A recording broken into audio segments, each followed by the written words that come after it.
Mount St. Helens does it again, tonight on Nightcast.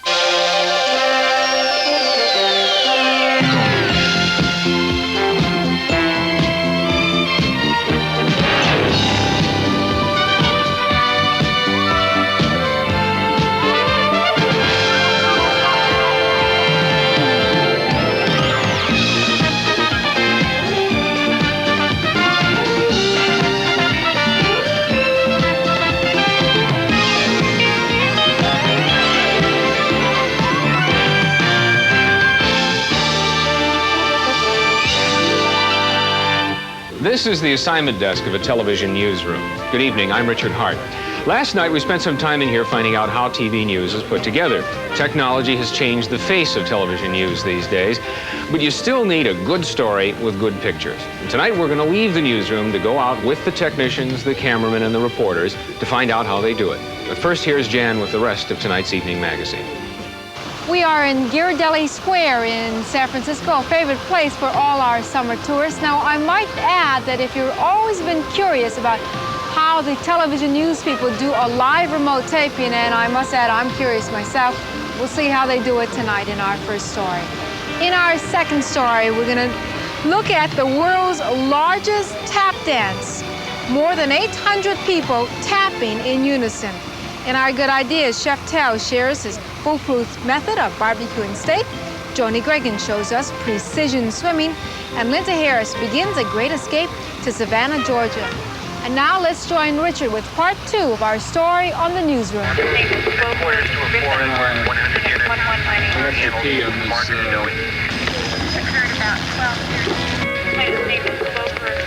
Well, everyone's interested in breaking news. It's what people want to see. They want to see the fires and police officers making arrests. An important part of breaking news is the community, because they are our eyes and ears. A reporter is nothing more or less than the eyes and ears of the public.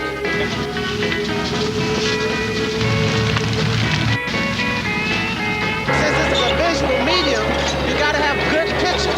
And if you got no good pictures, no excitement, no action, no movement, you got nothing.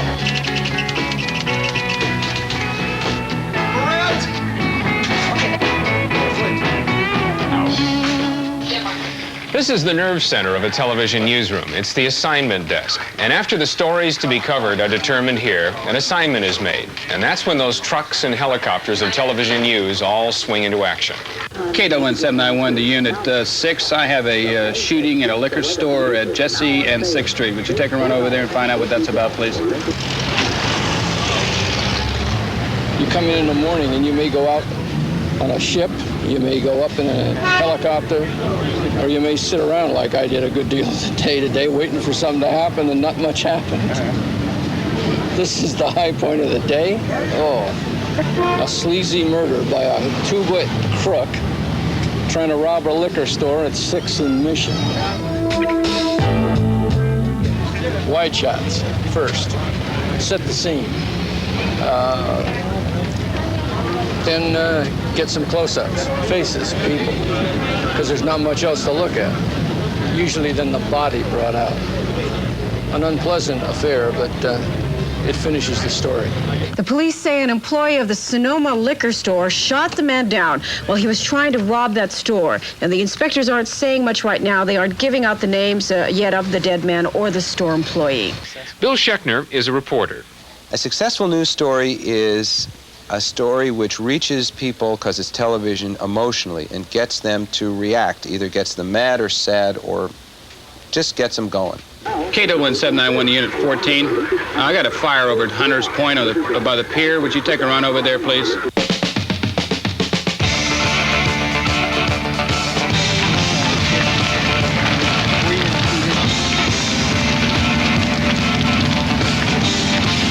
I love the excitement, you know. I like fast action, I like moving, I like doing dangerous kinds of things. You know, you try to get in and get as good a shot as you possibly can. Get shots that nobody else can get, you know. And it's like you're invincible, so to speak, you know. Nothing's gonna happen to you. You just try to get in, get the best shot, you know, the most exclusive shot, and do the best job you possibly can, and get the hell out of there.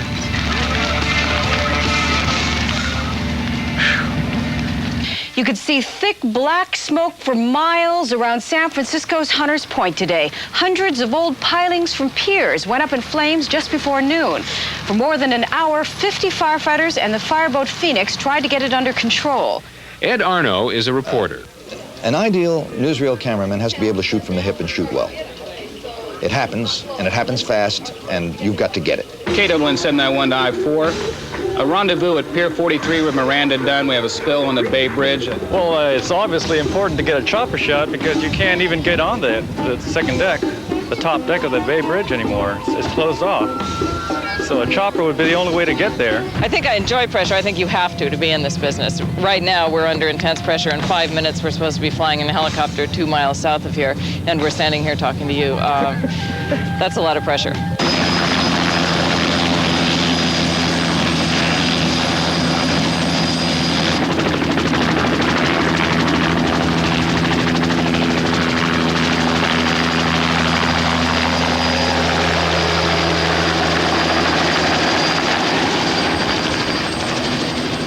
At the beginning of tonight's newscast, we showed you the spill on the Bay Bridge and the upper deck. All the lanes closed because of that white powder. They don't know what it is just yet. Overhead in Chopper 5, Miranda Dunn for the latest on the situation. Miranda? Well, we're flying right over the spill right now. You can see it down below on the upper deck of the Bay Bridge. It's on the west side of Yerba Buena Island. You can still see a lot of the white powders. It's covering all the lanes down there.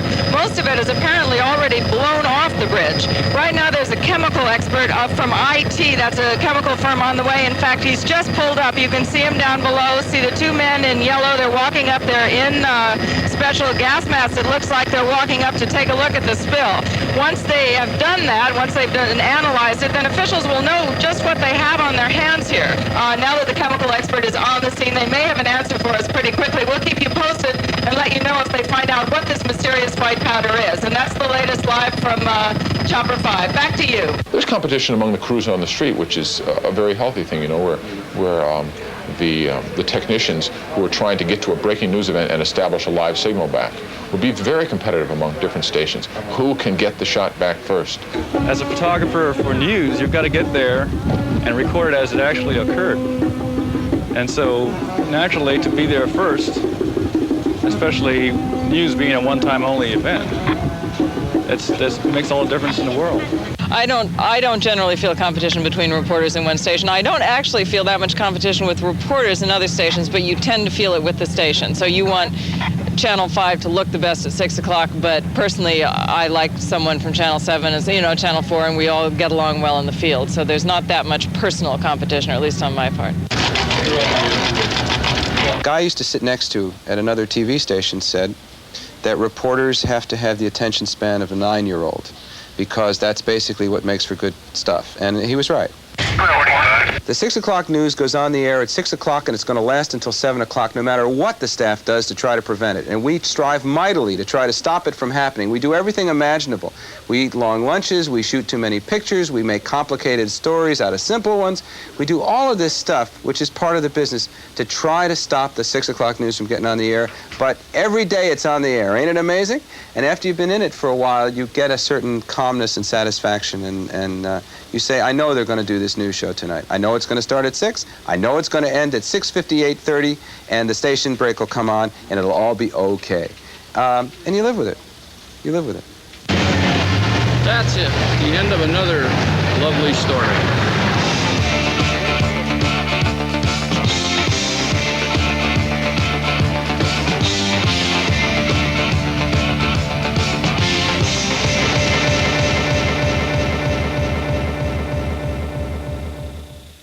Jan, I have to tell you about a great T-shirt I saw in Marin the other day. This is for real. Darth Vader in a hot tub, and it says, "The Empire Lays Back."